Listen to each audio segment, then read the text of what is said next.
Welcome to the Fulfillment Game. Here we have meaningful conversations with extraordinary professionals exploring life, work, and their personal wisdom in a context grounded in spirituality and contribution.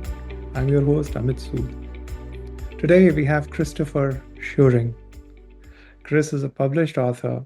He's written about his life, he's written about leadership, he's written about the role of God in pruning our journeys through challenges and shaping who we become. But what makes this conversation deeply interesting is the life that it has been for Chris. Chris saw his life through addictions, through challenges that a life on the street, living as a homeless person, can involve. Then he saw his life transform from a blue collared logger to one who is now at the cutting edge of technology and AI, a leading businessman in this universe of energy. Apart from this, Christopher is also a pastor. So you can see that this life that Chris has lived has not left many experiences unlived. He's lived through some of the greatest challenges of a life of addiction through drugs. He's seen himself transform through hard work and made a deep and present felt connection with God. And he now has written about how life is pruned by God. He shapes us with great amount of grace, and this is what he shares in today's conversation. He shares with some remarkable clarity of how to live a life that focuses on possibilities and opportunities rather than challenges, even when you're dealing with difficulties. And it's not coming from somebody who's actually just preaching on this topic, but somebody who's actually lived a life focused on opportunities in all circumstances. I'm sure you'll take away something of great value if you listen to this. So, over to Chris.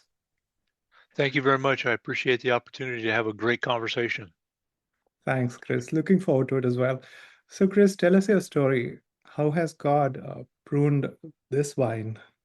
Well, it's a long and sordid tale. It starts in Guatemala as a young boy. uh, my journey has been all over the place for one basic reason is I love adventure and I love meeting new people and having experiences. But in that, there are times when there is trials and tribulations. Hmm. And because of those trials and tribulations, we get pruned. Well, later in life, we start to realize that when you prune the roses out front, they tend to bloom more. Hmm. When you prune the fruit trees accordingly, they tend to produce more fruit. And so I look back at all the pruning that's taken place in my life, whether it's the auto accidents I've been in, or the fact that I'm 40 plus years clean and sober, or the Hmm. fact that I spent 2 years homeless. I started out in this world working in a slaughterhouse, and the next job I had after that was a lumberjack. So in the Sierra Nevadas, California, Hmm. I worked in the timber industry. And every job and every experience I've had have formed who I am today because of those pruning events in my life that when they happen can be painful Hmm. and can be troubling. But when you look at them as an experience to become better, Hmm. you get better. And so my psyche and my psychology around being pruned is a psychology of acceptance at this point. Chris, take us through. There were so many books in what you just shared. Right. This is not just chapters of life. These are humongous transformations and transitions in life. Slow us Yeah. down. Tell us a little bit about Yeah. how this journey Okay. has been, and how did Right. it connect you with make it made you aware of that there is a hand pruning this wine. Yeah. Yeah. Well, I actually got involved in my spirituality when I was 14. I turned 65 this past November. Mm, And it was a seeking of trying to be connected with a bigger purpose back when I was 14. Now, that also gave me a perspective that probably wasn't all that good. So I walked away from my spirituality for about probably close to 8 years. But I always felt that tugging at my heart that there was something bigger and a bigger purpose for what I was trying to accomplish. And in a lot of cases, I didn't know what I was trying to accomplish. I accepted the next opportunity as it was presented to me. And so I started going to church when I was 14, walked away for about 8 years, went back to church. I've been married now for 44 years and clean and sober, like I said, for 40 years, mm, and spent a lot of time in personal growth. And up until about 2 years ago, I was actually an associate pastor at a church. mm, And now I'm becoming a chaplain at the current church that I go to. mm, But in my world travels, I've been around the world and done a lot of different things and met a lot of different people for a lot of different reasons. What that has given me is a good perspective on mm, humans and the acceptance of people where they're at, right? Which allows me to accept people and to then be able to grow in a relationship so that no matter where they're at, we can all come out the other side in a better place. And so my journey on a spiritual basis has been all over the place. And I've read. Uh, I was just talking with somebody earlier today. I haven't read much in the Quran, mm, but I've read a lot of other religious texts, Tao and Buddhism and Confucianism and those types of things, mm, so that I get a world perspective mm, of where people are coming from. I spent time in India. The people I was with in India were Hindu gurus, mm, and I tried to understand their motivations and how they did things and how their worldview, so that I could use that as a perspective on how I would approach people in the future. mm. And so when you look at these points of views, spirituality as a point of view, how would you best define spirituality? What is your version of definition of spirituality? Right. Well, I'm definitely an evangelical Christian, Mm, and that means a lot. But spirituality to me basically boils down to what is your inner voice that guides you? What is guiding you? Who do you, in the dark times and quiet times, who do you find solace in? Who do you talk to? mm, And if you don't have some sense of spirituality, the bigger being in the universe, if you will, the creator, and we don't need to get into who we believe creators are and those kinds of things, but if you don't have that belief, then I believe you don't have hope. mm, And that spirituality gives me hope, gives me guidance. It gives me a reference point to say there is something bigger than me, so mm, therefore there's bigger things I can do. mm. So the young Chris didn't have spirituality to begin with, am I right? I wouldn't have called it that, and I Mm, probably didn't at that time. I was more seeking belonging and acceptance, mm, um, and those kinds of things. And as I grew older, I realized that was spirituality was at the center of it. But mm, as a youth, it was more about where do I belong, right? So like when I was a lumberjack, there was a group of people I thought I belonged to. They weren't the best people on the planet, uh, but they were who I was with at the time. But it gave me some insights into a different side of the world, a dark side that I could have gone to if I wanted to. But something was always pulling at me to say, that's not where you're supposed to be going. mm, And so I think spirituality is can be defined differently for a lot of different people. But for me, it's that beacon of hope, that beacon of camaraderie that I maybe can't find anywhere else. Hmm. And when you talk about pruning, Hmm. of course, your life is a perfect example. Through being a lumberjack, practically the definition of blue collared work to Yeah. the white collar cutting edge technology. And as we were just talking, none of this through a college degree, although now universities are granting you honorary PhDs. Yeah. Yeah, this has Which is kind been of humorous. I think it's humorous, but it's fun. Yeah. well, this has been quite a journey. But so this pruning, say Right. something more about, take us into the deeper end of what pruning is and how do people experience this? What does it take for a heart to draw wisdom that you want to Right. share through the book, through Right. the mind that you speak that you've Well, written? I think in most cases, pruning could be seen in basically two different ways. I mean, there's variances in everything, but two different ways. One is through pruning, let's say when I was homeless, right? When I became homeless, I can take that experience and I can turn it into bitterness. I can turn it into rage. I can turn it into anger. I can turn it into solitude, isolation. I can turn it into a lot of things.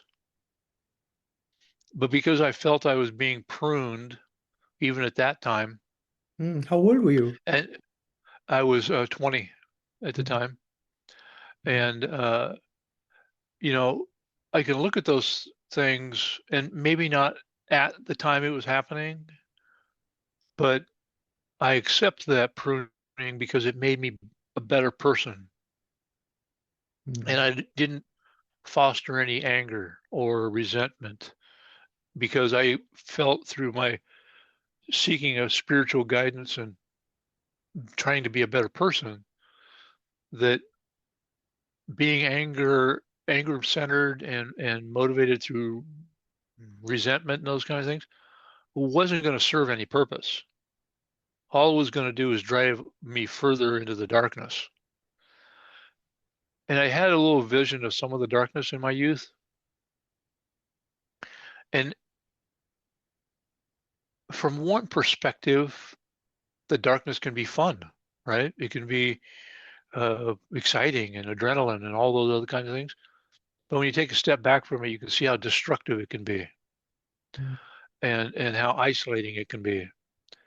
And so over the years, and this isn't something that I woke up one day and all of a sudden I had this epiphany. It was something over time. I realized that all the pruning that takes place in my life, whether it's the motorcycle accidents I've been in, or the car accidents I've been in, or the drugs that I've been involved with, or the business failures I've had, or the personal injuries, or the threats on my life, whatever, all these things give me the opportunity to have a gracious and compassionate spirit towards others that may go through the same thing. And I've had I've had some business failures and things where people look at me and go, "Well, why didn't you just go take all those people out? Why didn't you just lose your mind and go take those people out?" And certainly there's a part of me that would say, "Yeah, maybe." But there's a bigger part of me that says, life is a journey. It's a marathon. And doing those other things just takes you back to the darkness. And I was meant to be in the light. So let's just move on from that, use it as a growth perspective, understanding that it was painful so you don't do it again. But I think on that path of being pruned, whether I actually physically bled or whether I lost all my personal possessions, which those things have all happened. Whether I was rushed to the hospital after ocean rescue, yeah, all those things have happened. But I really find solace in the fact that I don't hold any resentment for any of that. I don't hold any grief. I don't have any regret because today, right now, in this conversation with you as a new friend, talking about these kinds of things, I'm happy. I'm content. Uh, there's, I could sit on my couch for the rest of my life and chill out and relax and not have to push the envelope any longer if I wanted to. I don't want to because it keeps my brain moving. But I could use all these experiences to say, okay, I'm done. But experiences are continually placed before me, like this conversation and so forth. And really, in it, I don't want it to sound self-serving, but I believe that some of the people who might listen to this conversation and other conversations that I've had will take away from it their own experience, which will make them a happier, more faith-based person. And when you use the word pruning for events which are hugely traumatic, for example, accidents, journey through drugs, uh, life threats, time on street, Yeah, being homeless, you use pruning as a as a grace, as something that somebody very carefully crafts for you, organizes for you to have that experience. correct, correct. Because Mm. as the Christian scriptures speak of, the vine dresser is Jesus Christ. And Jesus isn't going to just haphazardly chop away at the bush. Mm. He's going to take time and care and thoughtfulness to do that pruning. Sometimes that pruning gets rid of dead wood and you won't feel it. Other times, a live branch needs to be cut. But the person who's in charge of that pruning, the vine dresser, is doing it out of compassion and love, not out of anger or not out of some misguided concept of reduction. It's Mm. about growth. And in the scriptures, it says there will be trials and tribulation. There's nothing in there that says every day is going to be rosy. There Mm. will be trials and tribulation. And the sooner we can accept that and we can work through it, the happier we'll be. So we don't have those regrets. Mm. So this journey is one that is organized for us as if through a series of lessons or transformations or events that will transform us. It's easy to take that view in the context of faith and belief, Right, and I've right, to respect it deeply. I've written about it, etc. But I'm curious to have your point of view on how would you talk to a person who hasn't yet found religion or faith or right, scripture, and right, to them events of life appear random, and right, yet there are some clear benefits, clear gifts that even right, the most troublesome events appear to give us, particularly in the spiritual light. uh, right.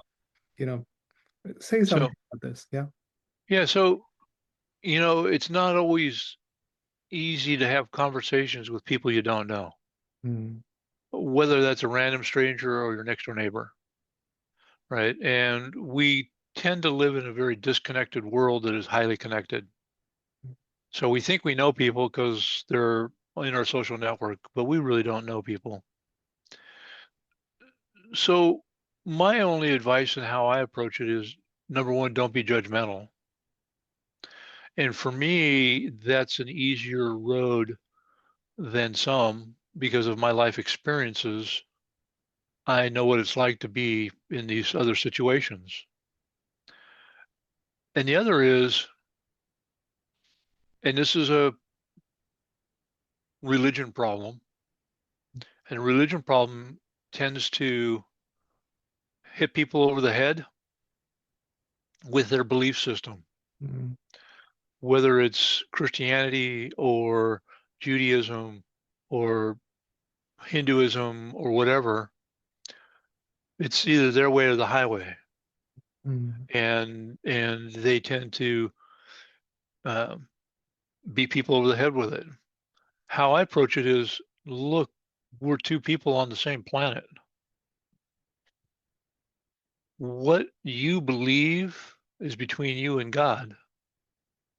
I'm here to help answer questions if I can, but I'm not here to transition you into some huge new belief system that's going to alter everything, unless you so choose to. Right? Um, like my wife and I will say sometimes, is at the end of the day, it's between you and God, not between me and you. And do we really know, as humans, moral people on this planet, no matter what, how deep our faith is, do we really know at the end of the day that all these other factions of goodwill and compassion are right or wrong? Do we really? So I really like to just have conversations that are easy. I try to be humble, not always easy, I have to admit, but I try to be humble, try to have easy conversations, and I don't force anything on anybody Mm. because that just creates conflict and that creates people having a standoff type of attitude. So like when I meet people in public, if you meet my gays in public, Mm. I'm going to say, "How you doing?"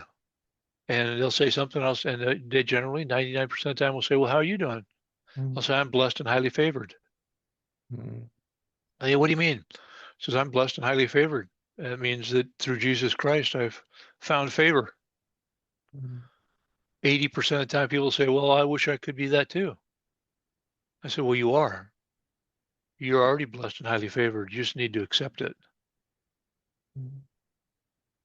And Sometimes we're not accepting of grace. Grace is unmerited favor, and we think, well, it's unmerited, so therefore I don't deserve it, so therefore why should I accept it? mm. That's not the point. When it's unmerited favor, you should accept it. Mm. Acceptance of grace. I love the idea, um, forgiveness as uh, the book on miracles, course on miracles talks about. Yep. Yep. And it introduces this new idea of uh, atonement to me, which was willingness to accept that you're forgiven. We are forgiven, but And that's we hard for people to accept, right? And yeah, yeah. So it's since hard to accept it, but it's also hard to provide it. right. I Mm. mean, I can point to a lot of instances in my life where people would say, "Why would you forgive that person?" I've forgiven everybody, Mm. not for their sake necessarily, Mm. but for my own sake, for my well-being, for my spiritual strength. Mm. I need to forgive, right? And believe me, there's some things that in my world that people say, "Why did you forgive that person?" Mm. I have to. Yeah, It's not for them because some of the people I've forgiven, they'll never know. I haven't seen them in 40 years or whatever, so they'll never know. But yeah, I know. yeah. So, And yet the idea of acceptance of that you are favored. This idea is not just a question of standing in a thought or a belief. It is to make it your truth. yep, To let it move you, to transform you in some way. Say right, right, something more about the fact that that you have grace, that you are being pruned. You know, right, so okay, now I get it. I hear it from you. Okay, fine. I receive it as a thought. Now what? yeah, So what right. is it? Is it a thought? What? How does one let this sink in and let it transform us? This idea. Well, it's all through relationship and love. Mm. And, it's not the gushy kind of love, like let's go out on a date kind of thing or whatever, right? It's the love of our fellow man, our fellow human. And you can be angry with somebody or disagree with them, but that doesn't mean you don't love them. Mm. The old saying, hate the sin. not the center. And it's really about relationship because, like, as we are doing right now, we're building a relationship. Without the ability to build the relationship, whether it's one-on-one or 1 to 100, we can't show ourselves as the example of love and compassion and grace. If we stay in the house and we never go out and we don't build any relationships, it's a moot point. Mm. So it's really built through relationships, and relationships are hard. They're not always easy. But if we start on a one-on-one basis and build from there and build our own resiliency to relationships, Mm. I think that opens more doors and brings more grace than not. So, I mean, I did a stint for a while where I was a over-the-road truck driver. Mm. And as an over-the-road truck driver, I was, like a lot of things in my life, I was given the opportunity Mm. to train drivers, to be a mentor for Mm. new drivers. Part of my psyche is if somebody gives me an opportunity, I never say no. I Mm. always say, let me check it out. What does it mean to me? So I've had lots of opportunities in my life simply because I didn't say no. So I was a mentor for young drivers that are just getting their license and so forth, which on one hand is pretty scary to get in a truck and somebody's driving a 80,000 pound rig down the highway at 60 miles an hour with their hands on the steering wheel. Mm. But in that, I trained one guy who was a devout atheist. I trained another person who was a devout follower of Islam Mm. and did nothing but listen to the Quran on tape, on audio. And whenever the opportunity presented itself, he would get out and he had a piece of cardboard. He'd get out and pray and all those kinds of things. I had another person who was a devout Muslim, not Muslim, a Mormon. Mm. I had lots of different people from all over the place, from Utah, from Yemen, from other places, Somalia and places, who were drivers that I was training. Mm. But I didn't push them away through animosity or fear or rejection or non-acceptance. I gave them the grace for them to be who they were. Mm. The grace was returned back to me, and we had great relationships. I didn't try to convert them. They didn't try to convert me. Mm. But we had a great relationship because each one of those people I spent 4 to 6 weeks in front of a cab driving around the United States, training them how to be a driver. So it's really those experiences that and my worldview of other things that allow me to have that compassion and grace. And I understand that I'm different than a lot of people, Mm. and I've been through a lot of things that are different. But these types of interviews help me to share that. Mm. And I wear everything on my sleeve. I'm completely transparent. This is who I am, no matter where you meet me, whether Mm. it's in a coffee shop or in church or on the street. This is who I am. Yeah. And that grace allows me to bring people closer to me, Mm. which allow me to build our relationship, which allows them to see who I am, and hopefully who I am brings them closer to their Savior. Chris, what did it take for you to become this person? So I can see that, there is unbelievable amount of great fortune in the life that this has been, although it's been filled with misfortunes. I can see that there have been tremendous amount of challenges that your early life particularly saw. Right, And yet there was something in the Constitution, as well as something that molded the Constitution. Of course, that's pruning that we have been speaking right, about. right, But there's something in the Constitution that makes you find opportunities when there even when they're hidden, and even when right, you don't see them right away, when there is um, great darkness right. from the traditional point of view, and yet Yeah, it's something that makes you get up and get going.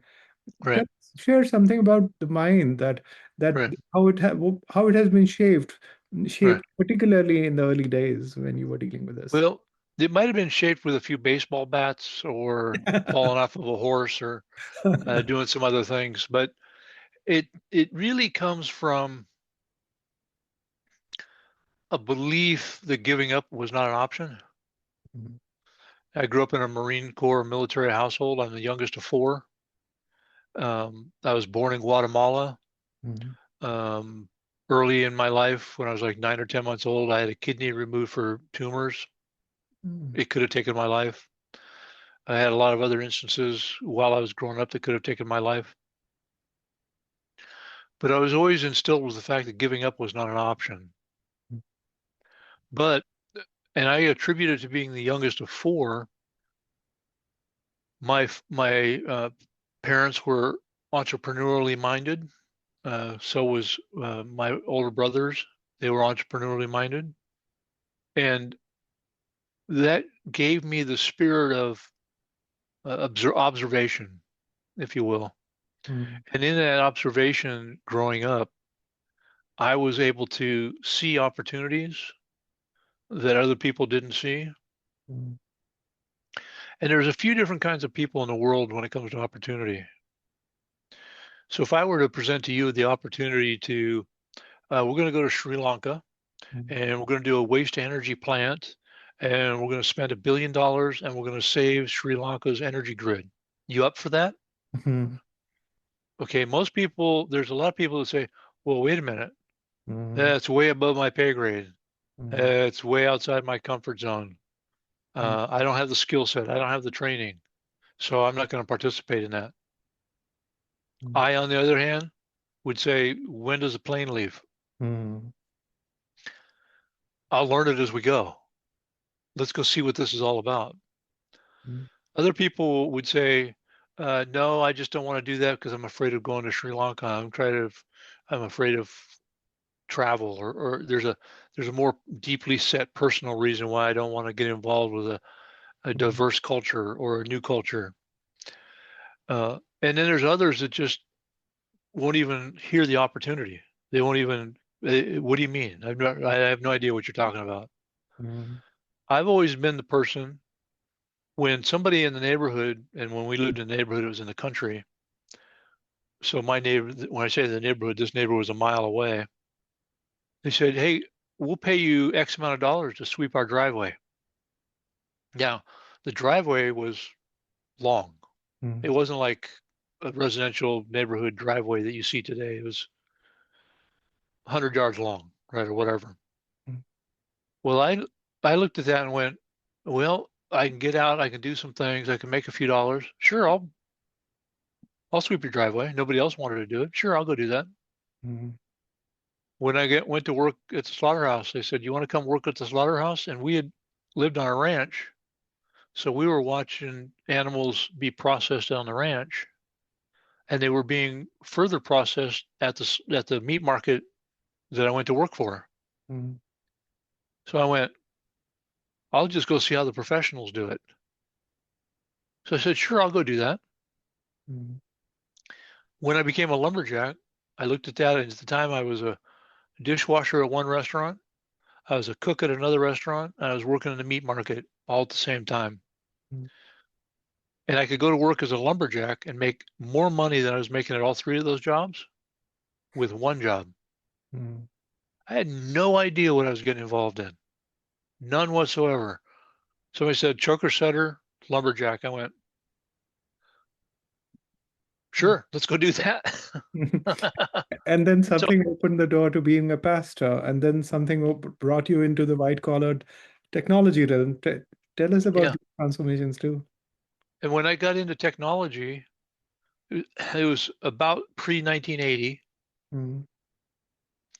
and somebody set me at a computer terminal back then, which was a single line edit uh, CRT screen uh, that you'd hit an A and A would show up on the screen. And previous to that, I was doing some other manual labor stuff and doing some things. And they sat me at a computer and said, "Can you do this?" Well, again, some people would say, "No, I've never been trained." Other people, "Oh, no, I'm afraid I might hurt myself or whatever." I took a moment. I hit the letter A. A showed up on the screen. And I said, is there a manual for this? Yeah, it's online. And they showed me how to get to the manual online. I said, yeah, I can do this. That was at Atari. I left Atari 2.5 years later as a senior operations analyst over all their financial systems. And I barely got out of high school. I was a C student in high school. Because when the teacher said, how come you didn't do your homework? I said, well, I got an A on the test. Why do I need to do the homework? Mm. They said, well, that's not the point. You still need to do homework. And my take to them was, if you can't convince me why I should do it, I'm not going to do it. I was a challenge. But so I've always looked at opportunities and trying to never say no. Mm. Let me check it out. Let me Mm. look at it. And that has developed a psyche and a psychology that now I can walk into a room, any room, and I can probably see opportunities within that structure and that environment and those people and so forth. I could probably see an opportunity that nobody else will ever see Mm. because I'm looking for it. I'm feeling for it. I want to feel the energy of what's going on and how these things operate. And that has led me to have a very diverse career. I've run international data centers in Japan, South Korea, London, Germany, New York, California. I've traveled to China to raise money for solar systems. Mm. I've traveled to India to raise money for a professional football league Mm. because somebody said, you want to go to India and raise money for a professional football league? I said, who's paying for the airline ticket? They said, we'll pay for it. I said, let's go. Mm. Tell me when you wanted me to be there. I'll be there. I ended up going to India for about a month. Well, I'm not a couch sitter or a hotel sitter. Mm. So on the weekends, I would go down to the people at the front desk and say, because I'm not going to drive in India because that's crazy. Mm. It's a Yeah, blood sport. I can. Uh, yeah, I probably it wouldn't have been good. Uh, I would go down to the front desk and say, "Give me a car," and when the car got there, I'd say, "Take me to the nearest Christian church." Mm.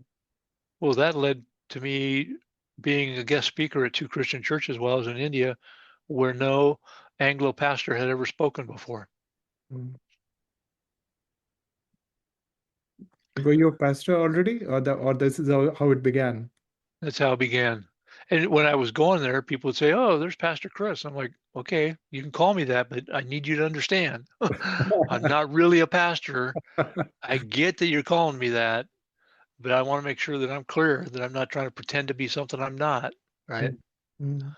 Um, but that led to a lot of different really great experiences that I would not have otherwise had if I said, "No, why would I go to India to raise money for a football league? That's Mm. silly. That's ridiculous." It's like, well, if you're paying my way, I know what you're talking about. I know how to do what you're talking about. So let's go do it. Mm. As if your mind is a radar actively looking for possibilities, opportunities, and even when they're hidden behind the curtain, your mind will constantly look for them. Were you always like this, Chris? I think so. Mm. Uh, when I was younger, I thought it was just my adventurous spirit. But when I look back on it and I reflect on where I'm at today, I'm always in that mode all Mm. the time. When I walk outside, I'm looking at what's on the sidewalk. What are the trees? Who's doing what? What's going on? Are there new and exciting things to take in while I'm out here to do these things? Um, and because I don't say no, I got involved in what's called a PPA, which is a power purchase agreement for energy. Mm. So early on in commercial solar, I was involved in the team that wrote some of the first commercial power purchase agreements for commercial solar in the United States. Mm. Not because I was a brainchild in contracts and power purchase agreements, but because I said, yeah, let's do this. Mm. Um, and a year and a half into that, there were people on the East Coast that were referring to me as the expert in power purchase agreements on the West Coast. I'm not sure if I was necessarily the expert, Mm. but I wasn't afraid to learn. Mm. And I wasn't afraid to look under the covers and find answers to questions that nobody else had asked. Mm. Kind of like there's a thing in California called the California Solar Initiative. And it's kind of like the rule book Mm. of how solar is supposed to be sold and maintained according to the California Public Utility Commission. And it's like a 300-page document that changes all the time. Well, at the time I got hold of that document, had it all printed out, and I read it cover to cover more than once. So I highlighted it, I tabbed it, I did all these kinds of things. And I can point to numerous meetings that I would go into, and somebody would say, well, let's do this and let's do that. And I'd say, well, on page 98 it says we can't do that. Well, what Mm. do you mean? Right here, California Solar Initiative, page 98, Article 12, Section 3. We can't do that, or we can do that. And people are like, well, how do you know that? Because I read Mm. the manual Mm. on what we can and can't do. And that led me to be able to start my own solar company, Mm. where at the time there were feed-in tariffs for large-scale solar systems into the utility. The maximum size was a megawatt and a half. Well, a megawatt and a half at the time would cover about 8 or 9 acres of land, Mm.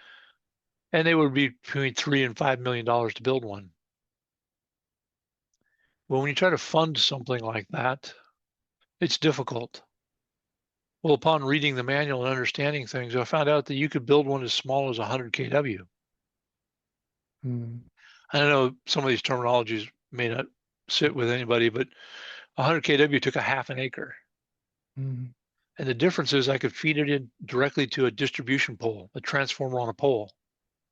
Whereas a megawatt and a half, I had to feed it into a substation through transmission lines. Mm. It changed the entire game. So I created a company, and in less than 6 months, we had 1,500 contracts to build 100 kW solar systems on people's land.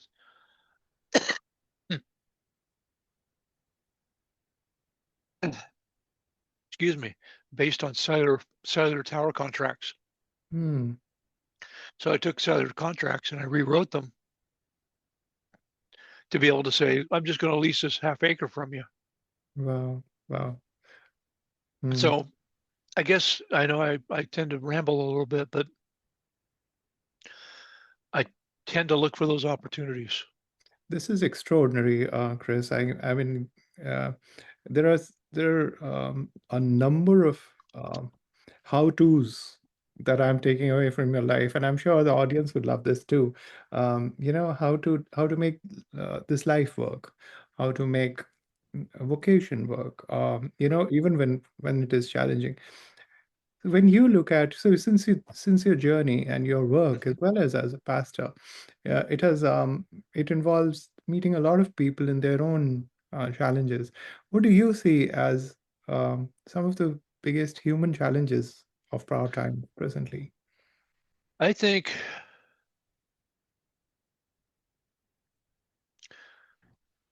the biggest human challenge that we probably have is not only acceptance of one another, we're all different. We all or maybe have the same cellular makeup and those kinds of things. But fundamentally, through our experiences and our life and those kinds of things, we're all different. Mm. And the sooner that we can learn to accept each other for our differences, we can have a conversation. It's not about, is social media taking over? Is technology too rampant? Are is the price of oil too high? It's all those other kinds of things. Sure, those are underlying triggers. Those are underlying processes and concepts that form our lives. Mm. But to me, it's about acceptance. Mm. If we can't accept one another, the rest of it is irrelevant. The rest of it is just minutia that drives our psyche and drives our paychecks.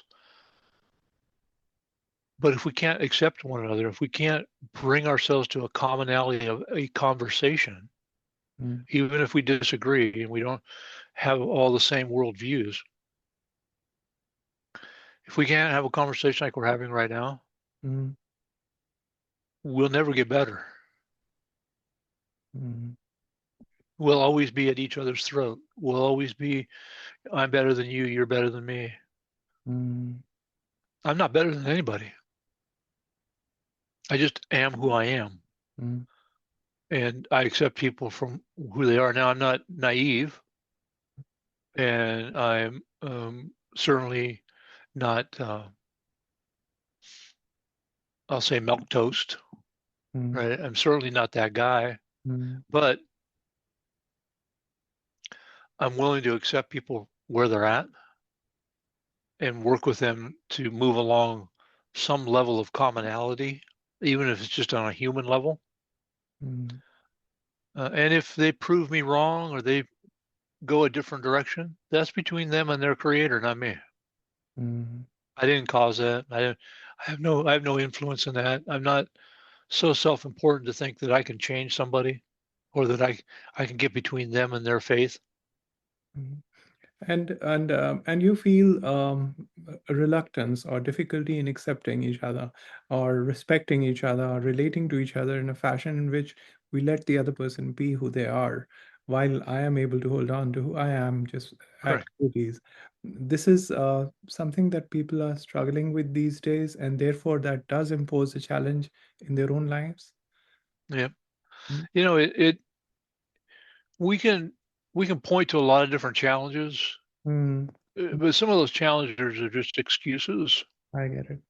Mm, They're just underlying triggers. mm, But we have become a community, if you will, society mm, that is easily set off, or to use a common term, triggered ticked off. for silly things. Yeah. Let's say I put something out on social media Mm, and somebody in Zimbabwe, mm, I'm in California, so somebody in Zimbabwe retorts to me some sort of epitaph mm, that is not helpful. I just ignore it. What difference does it make? I don't need to respond. I don't need to. Sometimes I'll say, that's interesting. I'm not going to instigate it. I'm not going to, because my goal is to show and provide grace. yeah, And that grace allows us to have a conversation no matter what. And we can grow from that conversation. Maybe we become a better community. yeah, Maybe we find out we really just don't like each other. And that's fine. mm, I don't have a problem with that. Somebody can say they don't like me. That's fine. mm, Between you, it's between you and your maker, not between me and you. yeah. And it's so curious and powerful, Chris, that when we are talking about how to make this life work, how to make this life successful in the face of challenges, the one thing that comes to you, and I've come to respect it even more as I'm listening to you, and it resonates deeply, is to be able to deal with others um, with love and grace and generosity and of course not naivety, but at the same time with a little bit of open-heartedness, so that you do Right. say yes to them, and in that there are opportunities Yep. for careers, for vocations, for business, for life itself. For a better community, right? Because at the end of the day, isn't that what we all want? Yeah. Right? It's whether our vocation or cash or fortunes or whatever we're doing Mm, in our final hour, mm, isn't all that stuff irrelevant? And really what we want is somebody at our bedside that cares, yeah. right? And that's not always easy. But like I said, I'm not naive. If somebody comes at me with a weapon or something of those natures, right, I'm going to assess the situation and find my opportunity. But other than that, I tell people all the time, and they go, "That's crazy. Why do you say that?" I have no fear of man. Mm, I have a deep, unabiding respect for situations, mm, but I have no fear. wow. Now, if somebody come and they brandish a weapon, I respect the fact that they have a weapon and I don't, Mm, but I'm not fearful. mm. because maybe out of love and compassion, I can get them to put it down. Mm. I don't swim with sharks anymore because I respect the fact that they will eat me, right? Yeah. I'm not afraid of them. I Mm. just respect the fact that they're higher in the food chain when I'm in their environment. Yeah. Well, And I've been in situations internationally where I went out walking at night and those kinds of things, and I get back to the hotel and they're like, "Oh, Mr. Schuring, what are you doing? What are you doing walking around out there?" It was a nice evening. I went for a walk. mm, Really, mm, I'm not gonna restrict my life out of other people's perceived fears. yeah. Yeah. Life is an adventure, and in your case, it definitely has been. Yeah, and it will be. Uh, I've got a lot more years ahead of me. Absolutely. And this is what you began with this conversation as well. Uh, um, Chris, what gives you purpose? Of course, I'm getting a little favor Yeah, of that, but it'll be interesting yeah. to phrase this. Well, purpose is a sometimes a hard word to define, Mm, right? Um, it could be what is your spiritual purpose, what's your personal purpose, what's your work purpose, all those other kinds of things. And it part of it, and I'm going to refer to my book, Ramblings of a Lunatic, Who Moved My Ritalin, mm, and that's my story. mm, It's all true. That's my story. And there'll be another one I come out with volume 2, but mm, that's my story. And what I want to have is a legacy. I want to be able to have my grandchildren, and my purpose is to leave something behind for my 3 grandkids and their kids that maybe one they didn't have the opportunity to have, mm, or just something that is reflective of who I try to be. mm, I can't necessarily convince them of a whole lot, but hopefully through examples and time spent and those kinds of things, I can leave something behind. And so my purpose is really to, if I boiled it all down to that word in my life, it's more about when that final curtain draws, what did I leave behind? mm.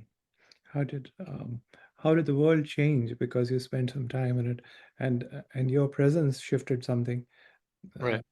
Already, this is a very powerful conversation, and you generated great amount of value in this, from sharing of your life, of your heart. Thank you. What is what is it that this life would have shifted in the people that you've touched along the way? Chris, when you, Yeah. from the point of view of your prayer, or that I wish that the people that I touch, this is what I would hope they take away from the life that's been, that is to be. I I would hope they would take away that we're all going to fail.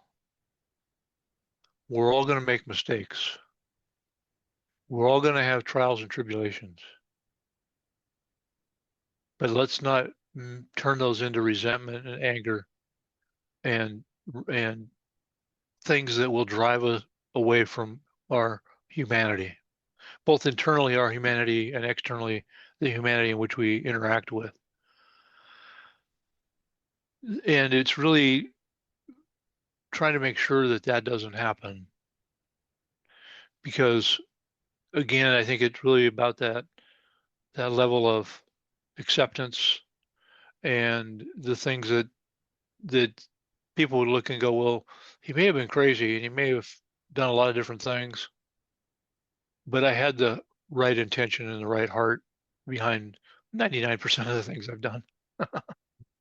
Mm, Uh, and I hope they take away that it's okay to laugh sometimes at your circumstance. mm, I can laugh about some of the things I've been involved in because at the time they weren't funny. When I look back on them, I went, what was I thinking? Right. Well, yeah. I was like, seriously, Mm, right? mm, Um, so it's really finding that everything is experience an opportunity Mm, and have a good heart about it, yeah. Wow. right? Beautiful. Beautiful. How do we sum this up? Is there anything that you feel compelled to share that would complete today's conversation? I think I would complete the conversation with have more of these conversations, Mm, whether it's with somebody on a podcast in a different part of the country or whether it's your next door neighbor. mm, When you leave your house or you go out of your house, put your hand out and say hi. mm, And don't do it for the purposes of gain. Do it for the purposes of understanding, right? Now, we all, through our human nature, want to gain something. We all, you know, we want the best cut of pie at the restaurant and all these other kinds of things. But I think if we go through life always looking for what's in it for us, we miss a lot, right? We miss a lot. yeah. And if we always look for the opportunity Mm, and talk about opportunity and talk about relationships and forgiveness, and we put those things into our mind and allow us to facilitate those, then I think we become better people because of it. wow. On that note, thanks, Chris. Thank you very much. This has been truly generous. Thanks for sharing yourself with us. Well, thank you for spending your time. And I just got a message from my PhD candidate university. Yeah. So they want to talk to me. So I'm going to get on that call. Yeah. I appreciate your time. And I'm available for conversations anytime, my friend. Thank you so much, Chris. This has been truly generous. And to everybody listening, I hope you picked up something that would help you be someone that you can truly, deeply honor in the task of life. Thank you very much.